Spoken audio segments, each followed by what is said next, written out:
तो नमस्कार दोस्तों, स्वागत है आपका गुप्त ज्ञान इंजीनियरिंग चैनल पे। आज हम समझने वाले हैं और आज हम टॉपिक करने वाले हैं एसिम्प्टोट। एसिम्प्टोट करने वाले एसिम्प्टोट्स, ये टॉपिक अपन करने वाले हैं। और ये टॉपिक किसका है? डिफरेंशियल कैलकुलस का। किसका है? डिफरेंशियल कैलकुलस चैप्टर का ये टॉपिक है। इंपॉर्टेंट टॉपिक है कह सकते हैं अपन, ठीक है। इसका मतलब क्या होता है हिंदी में? अनंत स्पर्श, अनंत स्पर्शी, अनंत स्पर्शी, ठीक है। इसका मतलब होता है अनंत स्पर्शी। अब इसका पूरा मीनिंग क्या होता है, ये क्यों ही काम आती है, ये क्या चीज है, ठीक है। अब अपन ये समझते हैं। तो जैसे एक एक्स एक्सिस लाइन है, एक वाई एक्सिस का ग्राफ बना रहे हैं। एक एक्स एक्सिस में ग्राफ में एक वाई एक्सिस की लाइन खींची और एक एक्स एक्सिस, ठीक है। अपन क्या करेंगे? अब अपन को एसिम्प्टोट क्या बताता है? एसिम्प्टोट क्या बताता है? देखो, अपने पास दो कर्व्स होते हैं, ओपन कर्व्स और क्लोज्ड कर्व्स। कौन कौन से? ओपन कर्व्स और क्लोज्ड कर्व्स। क्लोज्ड कर्व्स में क्या हुआ कि जैसे कोई भी शेप आ गया, मान लो जैसे सर्कल आ गया, अपने पास सर्कल आ गया, तो इसके साइड से जो लाइन जा रही होगी तो वो ऐसे जा रही होगी, ऐसे।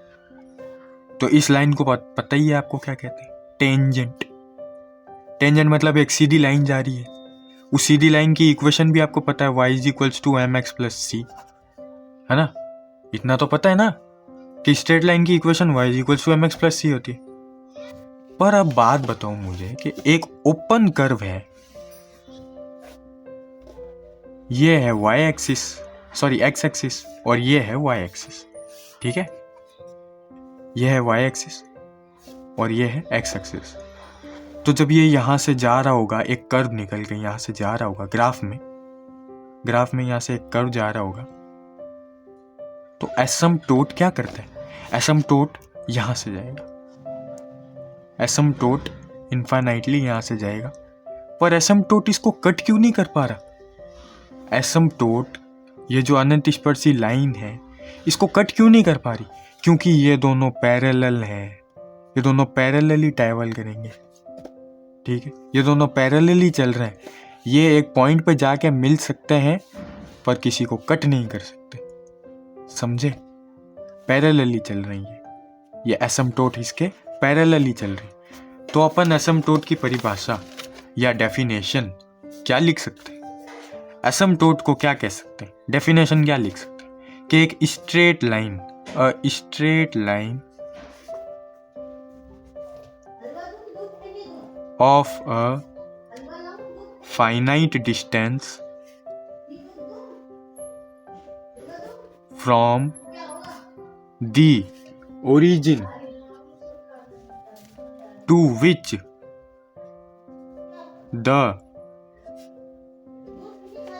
tangent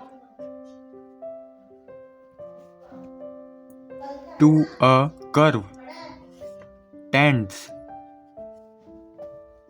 as the distance of the point of contact, ठीक है, from the origin tends to infinity, infinity तक तो जाएगी। This is called asymptote. Asymptote किसके निकलते हैं? कर्व के निकलते हैं, ऑफ अ कर्व, ठीक है। तो मैंने यहाँ इन्फिनिटी क्यों लिखा? यहाँ ये इन्फिनिटी क्यों लिखा मैंने इन्फिनिटी इसीलिए लिखा क्योंकि यहाँ से जो ओपन कर्व जा रहा होगा वो कहीं बंद थोड़ी ना हो रहा होगा, इसीलिए तो हमने ओपन कर्व का है। और ये जो जा रहा होगा इसके पैरेलली स्ट्रेट लाइन, जिसको हमने पैरेलल एसिम्प्टोट निकालने के लिए यूज करेंगे अपन। तो इस कर्व के पैरेलल एसिम्प्टोट निकालेंगे ना, ये कर्व के पैरेलल एसिम्प्टोट निकालेंगे। तो ये क्या कर रहे हैं? दोनों इनफाइनाइट डिस्टेंस तक जाएंगे, ठीक है, दोनों इनफाइनाइट चलेंगे। ये भी जाएगा, कर्व इनफाइनाइट ही जाएगा और ये भी इनफाइनाइट ही जाएगा। तो वाई एक्सिस के पैरेलल एसिम्प्टोट निकालने होंगे तो कैसे निकालेंगे?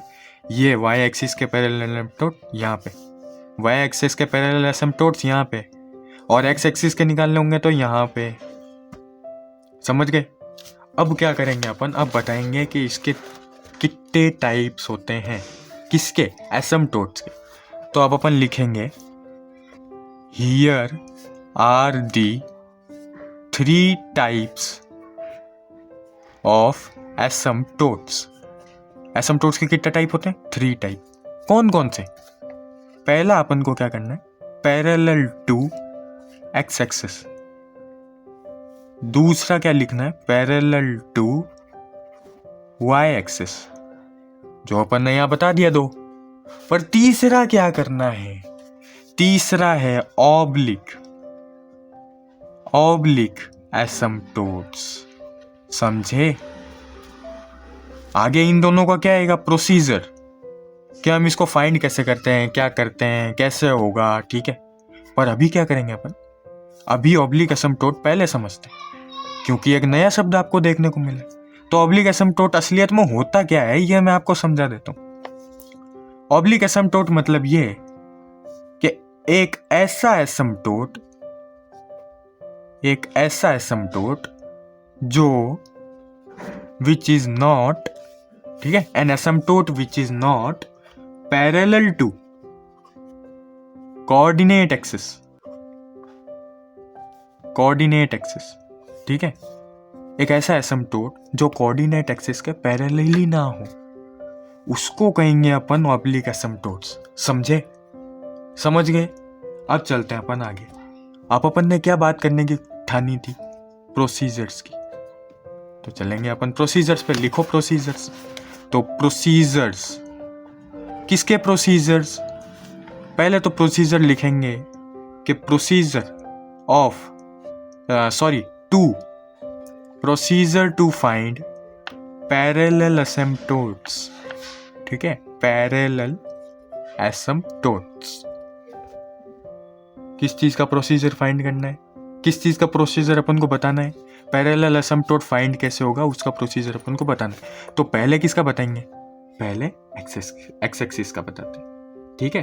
तो पहले बताते हैं एक्स एक्सिस का क्या लिखेंगे, to find the parallel asymptote of x axis, ठीक है। किसका फाइंड कर रहे हैं अपन, पैरेलल एसिम्प्टोट एक्स एक्सिस का। तो अपन करेंगे क्या, अपन इक्वेट करेंगे, वी इक्वेट द कोफिशिएंट,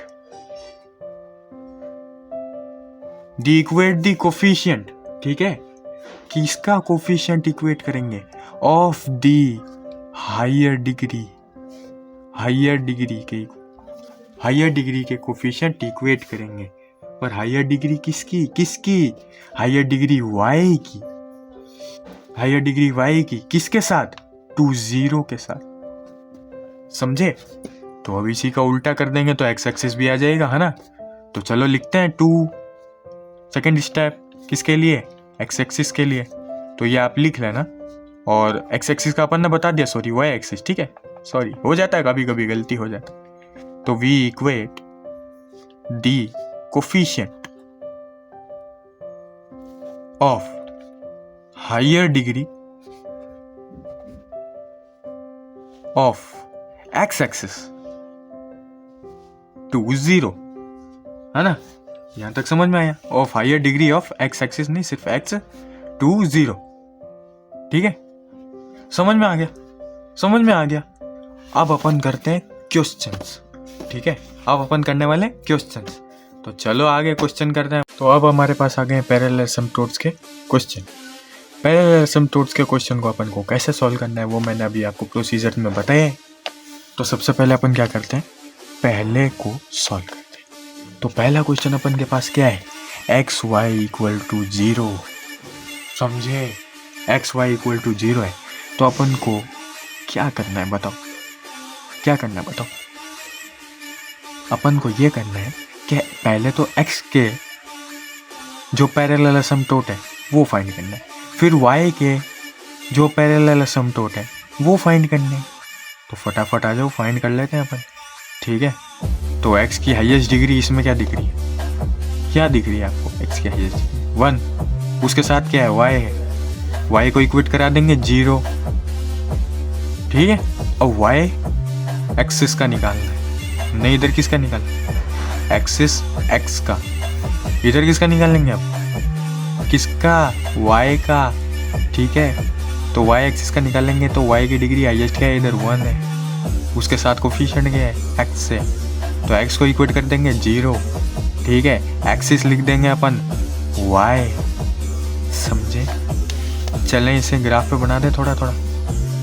तो जैसे मान लो सपोज करो यहाँ से कर्व निकल रहा है, तो यहाँ पे y = 0 कह दिया, यहाँ x = 0 कह दिया, यहाँ से एक कर्व निकल गया, ठीक है, ये कर्व निकल गया ऐसे, ठीक है। x = 0, y = 0, ओरिजिन से कर्व निकल गए, इनफाइनाइट डिस्टेंस तक पैरेलली ट्रैवल कर रहे हैं। इस चीज को अपन क्या कह सकते हैं, रेक्टेंगुलर हाइपरबोला। रेक्टेंगुलर हाइपरबोला दिखा आपको ग्राफ में, रेक्टेंगुलर हाइपरबोला किस लिए काम है, ये इधर से एक इक्वेशन जा रही है, इधर से एक इक्वेशन जा रही है, ये रेक्टेंगुलर हाइपरबोला कह सकते हैं इसको, कंडीशन मैच हो रही है, समझे। ये यहाँ पे हो गया अपना पहले क्वेश्चन सॉल्व, ठीक है। अब क्या करेंगे अपन, दूसरा क्वेश्चन सॉल्व करेंगे। दूसरा क्वेश्चन क्या लिखा है, xy³ + x³ y = a⁴। फटाफट क्या करते हैं, सिंप्लीफाई करवाते हैं, फिर एक्स वाई के पैरेलल एसिम्पटोट निकालेंगे, ठीक है। तो अपन क्या लिखेंगे, xy³ + x³ y - a⁴ = 0 डलवा दिया, क्या हो गई ये इक्वेशन, सिंप्लीफाई हो गई। अब अपन को क्या करना है, एक्स एक्सिस और वाई एक्सिस के पैरेलल एसिम्पटोट निकालने, तो अपन क्या करते हैं पता ही होगा आपको, क्या करेंगे, पहले एक्स एक्सिस के निकालने हैं, तो एक्स एक्सिस के निकालेंगे अपन, एक्स एक्सिस के पैरेलल एसिम्पटोट निकालेंगे। तो एक्स एक्सिस के जब पैरेलल एसिम्पटोट निकालेंगे तो उसकी हाईएस्ट डिग्री क्या है, इधर इक्वेशन में 3 है, उसके साथ कोफिशिएंट कौन सा है, y है, तो अपन क्या लिखेंगे, y किसके इक्वेट करना है, 0 के इक्वल में। यहाँ आ गया, उसके आ गया किसके, एक्स एक्सिस के पैरेलल एसिम्पटोट, समझ जाओ बहुत इजी है, थोड़ा सा हार्ड अभी बाद में आएगा, पर वो भी ज़्यादा हार्ड नहीं है, समझे। अब अपन चलते हैं वाई एक्सिस में, वाई एक्सिस लिखिए अपन, वाई एक्सिस के पैरेलल एसिम्पटोट निकालना है, हाईएस्ट डिग्री क्या है 3, इसके साथ कोफिशिएंट क्या है x, इन सबको इग्नोर मारा जाएगा, सिर्फ x = क्या किया 0, बस बस बस, तो बस इतना सा काम था और कुछ नहीं था। ये हो गए, यही क्वेश्चन आता है 2 मार्क्स का, ये रहे 2 मार्क्स का, इंपॉर्टेंट इंपॉर्टेंट, सब लिख लो इंपॉर्टेंट, तीनों क्वेश्चन इंपॉर्टेंट है यूनिवर्सिटीज के हिसाब से, ठीक है। चलो अपन करते हैं अपन 3 मतलब तीसरा क्वेश्चन, बेटा समझा को। अब x² + y² दिया हुआ, x² + y² x इंटू में -a² = 0।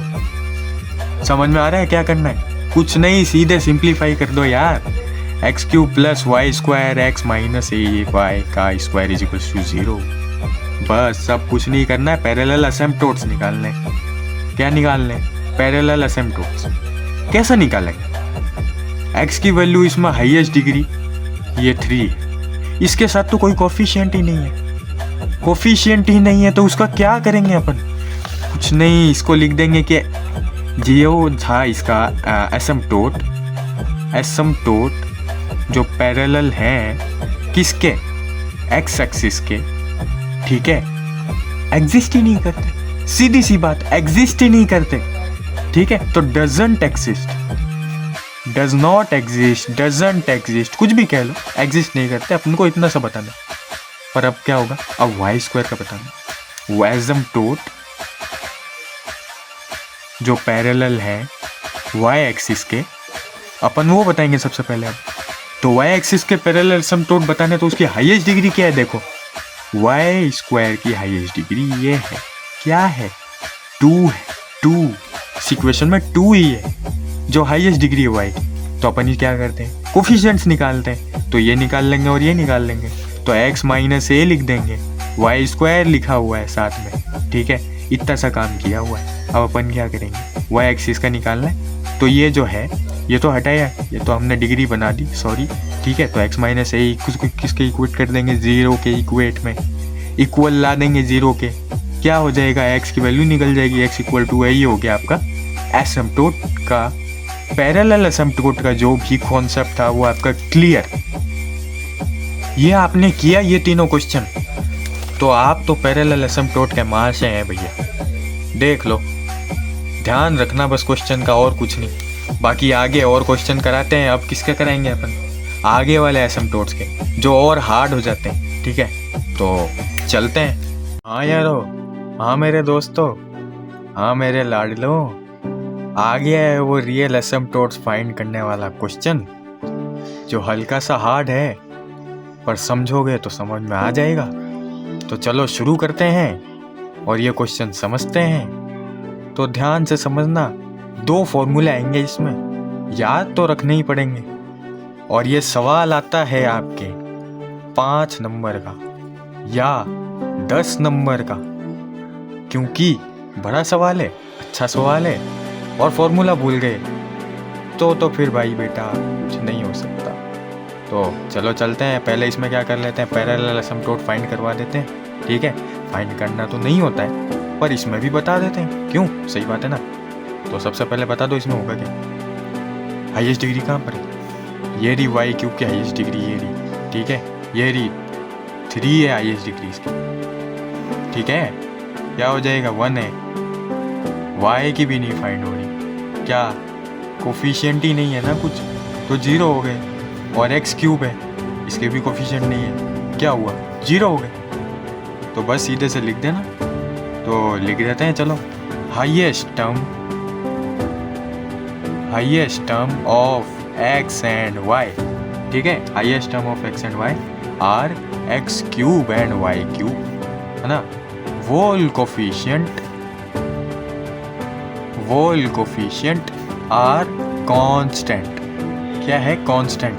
और कांस्टेंट का मैंने आपको बताया हुआ है, here there is not parallel asymptote.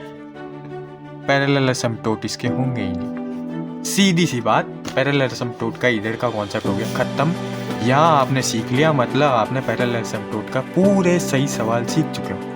अपन को रियल एसिम्प्टोट फाइंड करना है। चले फाइंड करते हैं, आज इसका गेम खत्म करते हैं। तो क्या करें अपन, सबसे पहले इसका क्या करते हैं, 3 वाली टर्म देखते हैं। 3 वाली मतलब हाईएस्ट डिग्री। हाईएस्ट डिग्री क्या है, 3 है अभी, तो पहले 3 वाली टर्म देख लेंगे। हाईएस्ट डिग्री इसमें 3 है ना, तो 3 वाली टर्म देख लेंगे। 3 वाली टर्म हो गई यहाँ तक बन, यहाँ तक बन, ये एक्स क्यूब तक बन, 3 वाली डिग्री बन। अब क्या देखेंगे, 2 वाली डिग्री है क्या, 2 वाली डिग्री ये रही।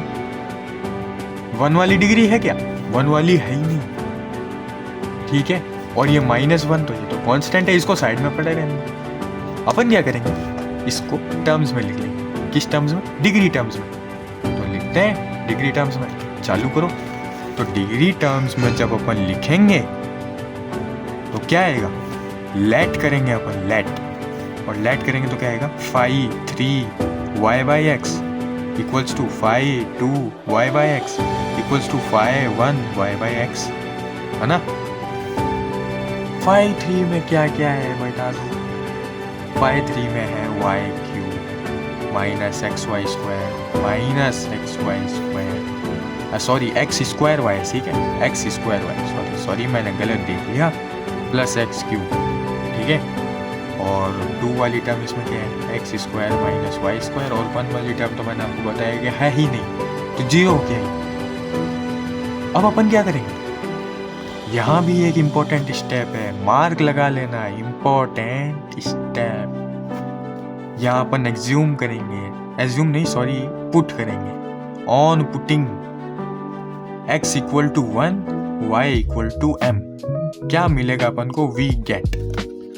तो क्या करना है अपन को, x इक्वल टू 1 रखना है, y इक्वल टू m रखना है। तो m की डिग्री, m में डिग्री टर्म्स को बदलना है, तो 5 3 m 5 2 m 5 1 m equals to, x की जगह 1 रख देंगे, y की जगह m रख देंगे। फटाफट रख दो इस इक्वेशन में, मैं रख देता हूँ, m cube minus m square minus m plus 1 आ गया। और 5 2 कर लेंगे, तो 5 2 की जगह क्या हो जाएगा, 1 माइनस m स्क्वायर, और ये हो गया तो 0 ये हो गया। ठीक है, यहाँ तक बात अच्छे से समझ में आई होगी, अच्छे से। मैंने क्या बताया, इंपॉर्टेंट स्टेप ये है, यहाँ तक आपका फाइंड हो जाता है। तो इनमें 1 x की वैल्यू 1 रखनी है, y की वैल्यू m रखनी है। अब क्या करना है, जो 5 3 m की जो इतनी बड़ी इक्वेशन आई है, इसी को उठाना है और इसमें से क्या निकालना है, m की वैल्यूज निकालनी। तो निकालो m की values. To equate value of m we taking 5-3m degree terms. लिखा अपन ने इतना, क्या करेंगे अपन, 5-3m की डिग्री के टर्म को यहाँ लिख लेंगे, m³ minus m² minus m+1। ठीक है, लिख दिया। अपन को क्या करना है, m की वैल्यू निकालनी है। क्या करना है, फैक्टर निकालने पड़ेंगे। m की वैल्यू निकालने के लिए फैक्टर करने पड़ेंगे। फैक्टर करने के लिए अपन को सामने सीधी चीज क्या दिख रही है पहले तो, कि दोनों में m² कॉमन है। क्या कॉमन है दोनों में, m²। तो फटाफट लिख लेंगे m² m-1, इतना पता चल गया। और इधर क्या दिख रहा है, इधर -m+1 दिख रहा है। ले सकते हैं अपन इधर m-1 ले सकते हैं और माइनस का 1 ले सकते हैं और इक्वल टू 0 करवा दिया इधर। फैक्टर्स के लिए ये हो गई कंडीशंस। ठीक है, क्या करेंगे अब अपन को पता चल गया है कि m² -1 हो गया है, m-1 हो गया है, इक्वल टू 0 कराया हुआ है। और m² -1 क्या हो जाएगा, इसको हम क्या बोल सकते हैं, m² -1² बोल सकते हैं, यानी a² -b² बोल सकते हैं। और इसको बोलते हैं a+b बोल सकते हैं। ठीक है, और m-1 हो जाएगा उससे, m+1 हो जाएगा उससे, और ये जो m-1 बचा है वो यहाँ m-1 आ जाएगा और इक्वेट कर देंगे 0 से। इतना किया। उसके बाद m की वैल्यूज निकालेंगे। फटाफट m की वैल्यूज निकलेगी। m की वैल्यू निकालो, 1 -1 1 निकल गई। ठीक है, इसमें 2 रिपीटेड हैं, याद रखना, क्वेश्चन में बहुत इंपॉर्टेंस रखती है ये चीज के 2 रिपीटेड हैं। ठीक है, 1 और 1 2 बार रिपीट है, बाकी सिर्फ -1 है जो एक सिंगल वैल्यू आई है, नॉन रिपीटेड वैल्यू है। तो अपन को क्या करना है, m की वैल्यू तो आ गई है, अब किसकी वैल्यू निकालनी है, c की वैल्यू निकालनी है। किसकी वैल्यू, c की वैल्यू। तो लिखो c की वैल्यू लिखो। Now find value of c। ठीक है, c की वैल्यू निकालेंगे। पर अब यहीं पे मैंने आपको बताया था कि जो रिपीटेड हो, जो नॉन रिपीटेड हो, उनमें 2 फॉर्मूले लगेंगे। क्वेश्चन की शुरुआत में ही आपको बोल दिया था कि 2 फॉर्मूले लगेंगे, उन फॉर्मूला का आपको ध्यान रखना है। ठीक है, तो अपन अब क्या करेंगे, नॉन रिपीटेड की कर लेंगे सबसे पहले। तो m = -1, ये क्या है, नॉन रिपीटेड टर्म है, ये नॉन रिपीटेड वैल्यू आई है, सॉरी। ठीक है, टर्म नहीं वैल्यू, नॉन रिपीटेड वैल्यू आई है। और अपन क्या करेंगे, m = -1, इसके लिए अपन नॉन रिपीटेड के लिए एक फॉर्मूला अप्लाई करेंगे। इधर एक फॉर्मूला है c = -5(2m) अपॉन 5(3)m। ठीक है, तो अपन क्या करेंगे, वैल्यू रखेंगे फटाफट। तो -5(2) क्या है, -1 + m², तो -1 + m²। ठीक है, -1 + m²। पर अभी चलो इसको खोलते नहीं है, अभी -1 - m² और ब्रैकेट में डाल देते हैं अभी इसको। ठीक है, और अपॉन में 5(3)m है, तो 5(3) यानी इसका एक बार डिफरेंशिएशन। तो एक बार डिफरेंशिएशन करेंगे तो क्या आएगा, 3m² - 2m, 3m² - 2m - 1। समझ में आया। ठीक है, ये वैल्यू अपन इधर रख देंगे, 3m² - 2m - 1। ठीक है, समझ में आ गया है। अब क्या करेंगे, m की वैल्यू जो -1 है वो इसमें पुट करा देंगे। तो चलो जल्दी से पुट करा देते हैं। m = -1, पुटिंग इन डिनोमिनेटर में पुट कर देंगे m = -1, तो -1। ठीक है, -1 m की वैल्यू थी -1, तो स्क्वायर अपॉन 3 -1 का स्क्वायर -2m - 1 इक्वल टू 0। ठीक है, चलते हैं अपन अगले पेज पर। तो फटाफट अगले पेज पे चले अपन। तो अगले पेज पे गए तो क्या आया उसका आंसर, हेंस इक्वेशन ऑफ असिम्प्टोट। ठीक है, विल बी इक्वेशन ऑफ असिम्प्टोट। आपको पता तो चला ना मैंने क्या किया, पीछे जो c की वैल्यू निकल गई यहाँ पे, ये c की वैल्यू कहाँ गया लास्ट पेपर, ये c की वैल्यू यहाँ से निकालनी थी। c की वैल्यू आपको पता चली गया होगा, यही जब 0 हो गया यही जब 0 हो गया तो पूरी टर्म ही 0 हो गई है, 0 आंसर आ चुका है अपना। चलो चलते हैं आगे। ठीक है, अब अपन को क्या करना है, इक्वेशन निकालनी है। क्या होगा, स्ट्रेट लाइन की इक्वेशन क्या होती है, mx + c। ठीक है, mx + c होती है तो y इक्वल टू m की वैल्यू क्या थी इसमें, -1 थी। ठीक है, क्या थी, -1। x की जगह x ही रख दिया, प्लस c क्या था, 0 हो गया। ठीक है, तो y इक्वल टू -x। ठीक है, तो अपन क्या करेंगे, इसको सिंप्लीफाई कर देंगे, y + x इक्वल्स टू 0। ये हो गया अपनी पहली एसिम्पटोट आ चुकी है। पहली एसिम्पटोट आ चुकी है किसके लिए, नॉन रिपीटेड वैल्यू के लिए, नॉन रिपीटेड वैल्यू के लिए। ठीक है, अब अपन क्या करेंगे, रिपीटेड वैल्यू के लिए निकालेंगे। तो रिपीटेड वैल्यू के लिए जब अपन निकालेंगे, क्वेश्चन बहुत लंबा होने वाला है दोस्तों, अच्छे से बैठना मेरे यारों, अच्छे से बैठना। रिपीटेड वैल्यू 1 है, इसके लिए अलग फॉर्मूला लगेगा, याद नहीं करोगे तो फंसोगे एग्जाम में, सीधी बात। इसीलिए अभी बता रहा हूँ, याद कर लो, बहुत सिंपल ट्रिक है। इसको समझ लो c² फैक्टोरियल 2। ठीक, फिर 5/3, इसका double differentiation m plus c simple upon factorial 1। ठीक है, और फिर अपन क्या करेंगे, 5/2 का एक बार डिफरेंशिएशन, 5/2 वाली डिग्री टर्म का एक बार डिफरेंशिएशन। और ठीक है, 5/2 वाली डिग्री का एक बार डिफरेंशिएशन हो जाएगा। ठीक है, इक्वल टू 0 हो जाएगा, या इक्वल टू 0 हो जाएगा। बस ये इतना सा है, ये याद रख लिया, यानी आपने सब याद रख लिया। इसको आपको याद करना है। सॉरी, एक छोटी सी चीज़ और रह गई है, इधर अपन ने 5/1m नहीं लगाया, यानी 5/1 वाली टर्म, पर मैंने इसीलिए नहीं लिखी थी क्योंकि आप में इतना कॉमन सेंस तो होगा कि हमने जब क्वेश्चन सॉल्व कर रहे थे तो उसमें इसकी वैल्यू 0 आ चुकी है। समझ गए ना। तो फिर अब क्या करना है, वैल्यू रखवानी। वैल्यू अपन अब रखवाते हैं फटाफट।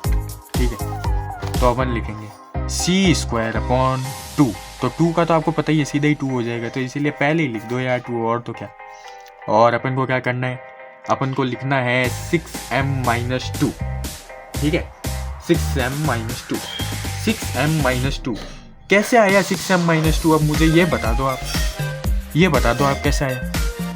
मैंने 6m - 2 इसीलिए कह रहा हूँ क्योंकि जो 5/3m का अपन ने एक बार डिफरेंशिएशन किया था, ठीक है, उसके बाद अपन एक और बार डिफरेंशिएशन करेंगे तो इसका क्या आएगा, 6m - 2 आएगा। समझ गए, यही है क्वेश्चन में, खाली वैल्यूज डालनी है, आपको याद हो जाना चाहिए। ये टर्म थी, इसका डबल डिफरेंशिएशन किया, ये आया, यानी 6m - 2 लिख दूंगा मैं। ठीक है, प्लस c/1 रख दिया। ठीक है, और 5/2 का एक बार डिफरेंशिएशन कर दोगे आप पीछे वाले क्वेश्चन से, तो क्या हो जाएगा, -2m = 0। सीधी बात। अब m की वैल्यूज इसमें डालनी है, पुट करनी है m की वैल्यू, तो चलो कर लेते हैं पुट। तो 6(1 - 2) प्लस c/1 - 2 1 = 0। ठीक है, यहाँ तक आपको भी बात समझ में आई, यहाँ तक मेरे को भी बात समझ में आई, और मैं आपको समझा रहा हूँ। ठीक है, अब क्या करेंगे, 6 - 2 किया तो 4 आ गया, और ये हो जाएगा 2। तो यहाँ से तो सीधे 2c² प्लस लिख सकते हैं। ठीक है, आराम से लिख सकते हैं। और यहाँ पे क्या हो जाएगा, -2c, तो -2c = 0 कर सकते हैं। ये इतना तो आपको समझ में आ गया होगा। ठीक है, इतना तो आपको समझ में आ ही गया होगा। और 2c² - 2c = 0 कह दिया हमने। ठीक है, सीधी साफ बात आपको क्या दिख रही है, सीधी साफ बात कि 2c इसमें से कॉमन निकल रहा है, तो 2c को कॉमन निकाल दो, c - 1 हो जाएगा। ठीक है, = 0 हो जाएगा। ठीक है, तो c 0 हो गया एक बार, 2c को एक बार इक्वट करा दिया 0 और c - 1 को इक्वट कराए तो c की वैल्यू एक बार 0 आ गई। ये हो गया आपका आंसर। अभी आंसर नहीं हुआ है, अभी स्ट्रेट लाइन में भी तो ये c की वैल्यू पुट कराओगे, m की वैल्यू पुट कराओगे। क्यों, हमने ऊपर नहीं कराया था क्या? तो फिर अब नहीं कराएंगे। रियल एसिम्पटोट्स इसके नहीं निकालेंगे, रिपीटेड वैल्यू के भी निकालेंगे। तो चलो करते हैं। ठीक है, तो हैंस इक्वेशन ऑफ एसिम्पटोट्स। ठीक है, एसिम्पटोट्स की इक्वेशन निकालेंगे अपन। m इक्वल टू 1 दे रखा है, m इक्वल टू 1 दे रखा है, ठीक है। मैं 2 क्यों निकाल रहा हूँ समझ में आ गया होगा। सी की वैल्यू एक बार 0 एक बार 1, ठीक है। तो एक बार सी की वैल्यू रखेंगे 0, एक बार सी की वैल्यू रखेंगे 1, ये इधर से निकालेंगे अपन आंसर। तो y is equals to m x plus c, y equals to m x plus c equal to क्या करेंगे अपन y की वैल्यू रख देंगे, y equal to m x plus c, इसमें अपन वैल्यू रख देंगे। तो y लिख देंगे, m की वैल्यू क्या है 1 है, x की वैल्यू क्या है x ही है, प्लस c की वैल्यू क्या है 1 है, ठीक है। तो 1x प्लस 1 ये हो गई इसकी इक्वेशन। और y इक्वल टू इसमें आप रख ही दो यार, अब ये भी काम मैं ही करूँ क्या, ये लिख दो यार, ये लिख दो बस, ये लिख दो, बात खत्म, यहाँ पे आंसर खत्म, यहाँ पे आपका आंसर आ चुका है। आगे और ऐसे अच्छे क्वेश्चन सॉल्व करते हैं अपन, ठीक है। तो चलो एसिम्प्टोट में आज तो आपको PhD करनी है, ठीक है, आज अपन कर ही लेते हैं। चलो ये आ गए अपने पास आखिरी के 3 क्वेश्चन। अगर आपने इसको कर लिया तो आपका एसिम्प्टोट्स का टॉपिक खत्म। तो अपन क्या करेंगे, फटाफट पहला क्वेश्चन लेके बैठेंगे। अपन को इसमें कैसे पहचान करनी है कि हाँ नॉर्मल तौर पे ब्रैकेट्स में अगर अलग अलग इक्वेशन को बांटा गया है तो सीधी सी बात है, आपको फटाफट सॉल्व करने के लिए एक अच्छी सी ट्रिक मिल चुकी है। तो कुछ नहीं करना है आपको, नॉर्मल एक क्वेश्चन में सिर्फ 3-4 तक ही इक्वल टू 0 में इक्वेट करना है, ठीक है, और उसके एसिम्प्टोट्स निकालने, मतलब नॉर्मली 3-4 बस। तो पहला उठा लेंगे x² minus y square, x plus 2y plus 1 plus x plus 1 plus y plus 1 equal to 0, ठीक है। तो आप इनका क्या कह सकते हैं, x² माइनस वाई स्क्वायर, इसका क्या हो जाएगा a² माइनस b² दिख रहा है आपको, तो x plus y x minus y, ठीक है। और इसका क्या दिख रहा है, x plus 2y plus 1 x plus 2y plus 1, इसको खोलने की जरूरत नहीं है, स्क्वायर में नहीं है, क्यूब में नहीं है, अलग अलग टर्म्स में नहीं है, इसीलिए सीधे इसको कर देंगे 0। x प्लस वाई, इसका एक और एसिम्प्टोट्स निकल जाएगा, इसका कर देंगे 0, और x minus y equal to 0। तो ये 3 एसिम्प्टोट्स निकल गए अपने पहले इक्वेशन में, ये हो गया अपना आंसर यहाँ खत्म, ठीक है। सेकंड क्वेश्चन सॉल्व करेंगे। सेकंड क्वेश्चन में क्या है, x² minus y square product में, फिर x² minus 4y square plus xy, फिर x² माइनस a स्क्वायर, फिर x² plus y square minus 7, ठीक है। तो अपन को क्या करना है, फिर से वही नॉर्मली 2-3 ही निकालने हैं, 4 निकल रहे हैं तो 4 निकाल दो, नहीं तो 5 निकाल दो, पर नॉर्मली 2-3 ही एसिम्प्टोट्स निकालने। तो फटाफट क्या करेंगे, xy दिया हुआ है यानी xy x² minus y square x² minus 4y square, ठीक है, इतना लिखेंगे, आगे लिखने की कोई जरूरत नहीं है, मैंने बोला 2-3 ही निकालना। तो xy दिया हुआ है तो x को किसका इक्विलेट कर देंगे 0 के, फिर y को किसका इक्विलेट कर देंगे 0 के, फिर x² माइनस वाई स्क्वायर बचा, इसको कैसे कर लेंगे, वही a² माइनस b स्क्वायर, तो x minus y x plus y, तो इधर लिख देंगे x plus y equal to 0, x minus y equal to 0। ये हो गया सीधा सा सवाल, आंसर खत्म। तीसरा वाला फटाफट ले लेंगे। तीसरा वाला छड़ा अपन ने क्वेश्चन, ये क्या लिखा है, alpha 1x beta 1y plus v1, alpha 2x plus beta 2x, ठीक है, plus v2 plus vt is equal to 0। वही 2-3 टर्म्स, 2-3 एसिम्प्टोट्स निकालने, अपन को क्या करना पड़ेगा, इमेजनरी है, सीधी सी बात है, इमेजनरी कोएफिशिएंट्स है, कोई वैल्यूज नहीं दे रखी है, अल्फा 1 बीटा 1 और ये v1, अल्फा 2 बीटा 2 और ये v2 कांस्टेंट, ठीक है। कुछ नहीं, ये पूरी इक्वेशन को इक्वेट कर देना 0 के, ये पूरी इक्वेशन को इक्वेट कर देना 0 के। तो आंसर बताता हूँ, alpha 1x plus beta 1y plus v1 equal to 0, alpha 2x plus beta 2x plus v2 equal to 0। ये हो गया अपना आंसर। यहाँ पे आज अपना टॉपिक खत्म होता है, ठीक है। एसिम्प्टोट्स का क्वेश्चन कॉन्सेप्ट आपको समझ में आ गया होगा, मैं उम्मीद करता हूँ आप इस वीडियो को अच्छे से देखे होंगे, अच्छे से समझा होगा आपने। वीडियो अगर आपको अच्छा लगा, आपको समझ में आया, प्लीज़ लाइक करना, शेयर करना, सब्सक्राइब तो आप ज़रूर करना, कमेंट में लिख के भी जाना कि आपने कैसे समझा, कैसा लगा वीडियो, ठीक है। सो बाय।